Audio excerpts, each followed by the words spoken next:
Hello, everybody. Wild Man Z here with a nice epic comic book review. This is something that back in the day was a comic I didn't really like when I was a kid. The New Mutants came out in the early 80s, around 81, 82, I believe. I was reading comics for a couple of years at that point in time. I remember going to the newsstand, it was the early 80s, and there was something about the art at the time that turned me off. And it would have been a book that I should have been into because I was really into Chris Claremont's X-Men. But for some reason, the artwork in it threw me. And I say that because I'm going back now and looking at it and realizing this is volume 2 of the epic line on the New Mutants. It goes from approximately, we'll just tell you what it is. It goes from issue number 13 from 1984 until number 31 in 1985. So, I'm a teenager at this point in time, heavily into comics. And the majority of art in this book is by, and I might be mispronouncing his name, Bill Siekiewicz. Siekiewicz, Siekiewicz. And it's art. It's extremely different than conventional comic book style art, at least at the time. I'm just going to show you some panels here. Very interesting color selections. It's sort of, in later years, it's similar to almost Jay Lee's art, but this is a decade before he was, that I became familiar with him at Marvel. The faces are different. If you look, it's very different style art. Look at the use of black in this picture. It looks like Chad from the Starjammers. Really interesting artwork. If you saw the movie, the New Mutants movie, which featured many of the members of this team here, it had the one of the themes in the story was the presence of the Demon Bear, a psionic generated being from Danny Moonstar's psyche, and this has it in here. Look at this groovy, strange artwork.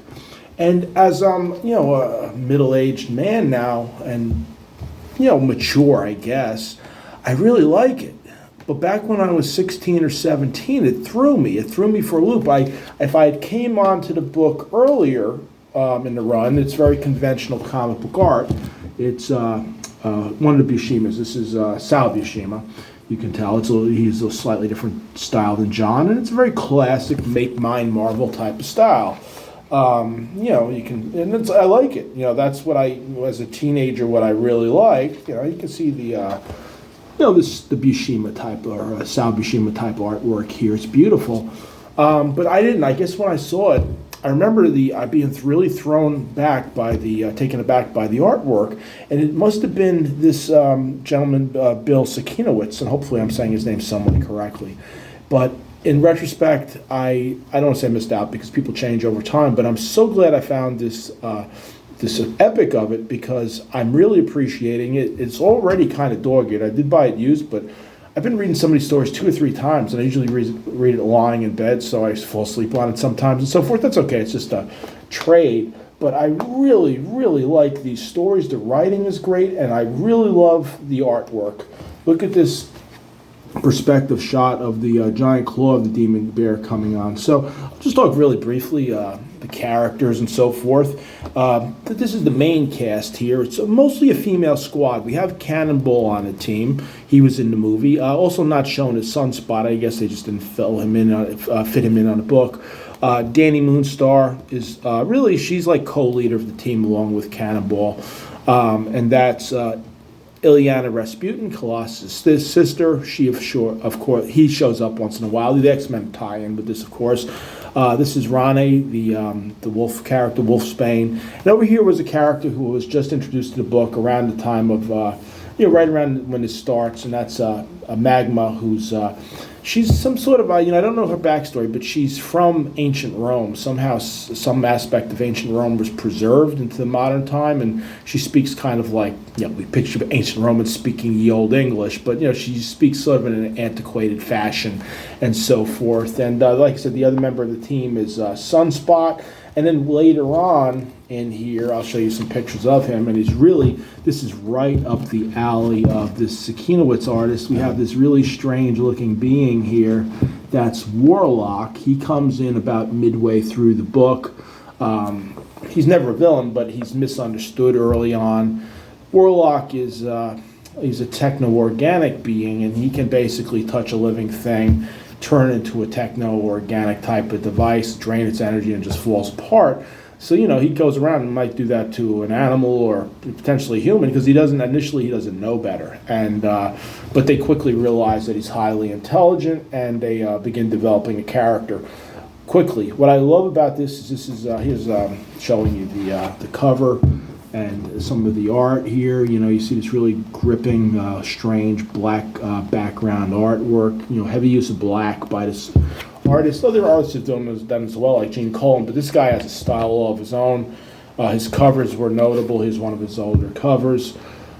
At any rate, the one thing I like about this is Claremont Jam right here. It's a Claremont book, so what you see is a lot of character development.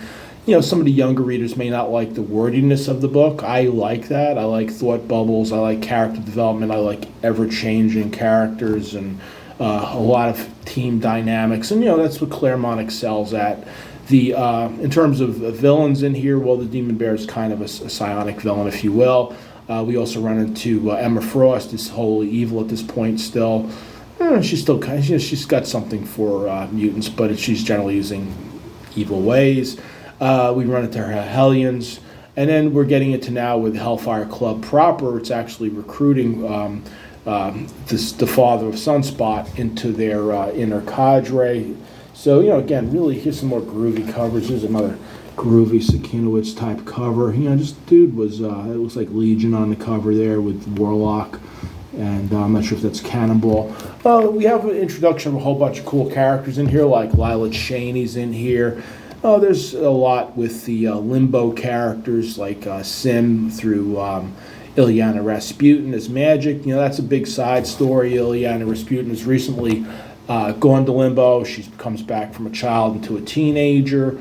They're kind of freaked out because she's a mutant, and she has certain powers associated with that, but now she's got like magic, and she calls herself Magic, and kind of parallel to the character portrayal in the movie. I think if you're a younger person or somebody who's never read this book and you enjoyed the dark aspect of the New Mutants movie, it was very atypical for a Marvel movie. It was dark. It was kind of like a horror motif almost. And at least the half of this book that's by Sakinowitz is, or the art by Sakinowitz, lends itself to that type of imagery and beat. So you'll probably like this if you're a old school X-Men fan and you've just happened never to really read this back in the day, because I don't think it was as big of a selling book as the X-Men. If you're in your 40s, 50s, 60s and you're old school, I would give it a read. It's text dense. It's got all the nuances that make comics great. You're not going to see big smash up villains in here like Doctor Doom and a Red Skull. I think Magneto shows up, but he's not prevalent here. But it's a character development book, and it has teenagers, which I always like, and it's a little grimmer than the X-Men were, the original X-Men team, when they started out and they were teenagers. Here's a collection of some of his art and covers here. You can just see how groovy it is, It's very, very different than conventional comic book art, at least at the time. I say that because Jay Lee and some others came along later that used some similar techniques. But at any rate, I don't want to be too long here. It's just want to make a short video telling you that if you're into the epics and you like making yours Marvel, I would definitely give the New Mutants a try. I didn't read Volume 1, but I'm reading Volume 2. And because I knew it had the Demon Bear in it, I really like it. Look at that sort of computer pixelated image of the Demon Bear. Wow, that's weird. And a great cover of Danny Moonstar. Look at that. It's awesome.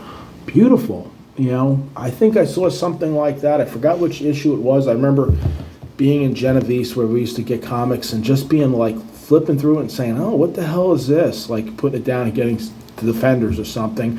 I did read an issue here or there, like somebody lent me back in the day. I had a friend Pete and a couple other guys that we used to trade comics. We used to trade them. We never thought they were going to be that collectible and turn back old dog-eared. And I just didn't like it that much. And it's a maturity issue. I think I wanted a faster paced story, and I wanted I don't know, I think the artwork threw me more than anything. But now, at least in my 50s, being a little more mature, I really like it. I mean, pretty much the main thing I have to say about this book is if you like groovy artwork in comics, definitely check it out. I mean, look at this kind of a battle scene here. It's just really cool, It's awesome. Really creative artist. And so, storytelling's good. And I haven't finished yet. I'm about 2/3 of the way through, and I'm going to look into what else he's done. This is the type of art that I don't know if I can just Google it, but I'm not very professional. I should have Googled it before I came on here. But I could see this person doing books like Tomb of Dracula or Werewolf by Night. I could see him doing Moon Knight, or books like that. I could even see him on something eclectic like Machine Man or something. Just with really weird mechanical type stuff. He would be good for some of the lesser, albeit kind of interesting books that have oddball looking characters in it, and maybe that are good with dark backgrounds. So I don't know, really cool stuff. And on that note, I'll let you go. Just show you the last image, some sort of a cityscape here that's really groovy. And I hope you have a good night or good day. It's nighttime here in Vermont. And Wildman Z out. Enjoy your comics and other reading materials and your life in general. Take care.